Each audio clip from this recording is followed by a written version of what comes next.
कोल्हापूरकरांसाठी आणि विशेष करून श्वानप्रेमींसाठी.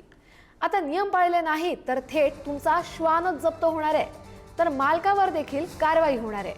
कोल्हापूर महानगरपालिकेने हे नवे नियम लागू केलेत. रॉटव्हिलर, पिटबुल, जर्मन शेफर्ड, डॉबरमन या जातीची श्वान हिंस्रक स्वभावाची आहेत, त्यामुळे त्यांना फिरवण्यासाठी महापालिकेने नवीन नियम बनवलेले आहेत. ॲग्रेसिव्ह स्वभावाचे जे काही डॉग्स आहेत तर ते फिरायला नेत असताना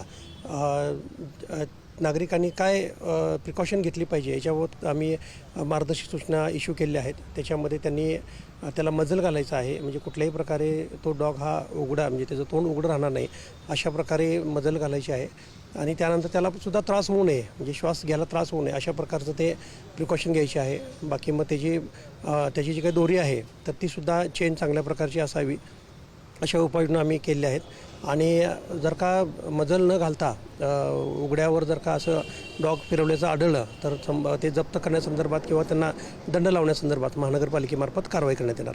रॉटव्हिलर असेल, जर्मन शेपर्ड असेल, डॉबरमॅन असेल आणि इत्यादी असतील, ते जर बाहेर जर फिरताना दिसले तर त्यांना आम्ही जप्त करणार. हे पूर्णतः चुकीचं आहे. जप्त करणार म्हणजे महापालिकेकडं जप्त करण्याची यंत्रणा आहे काय?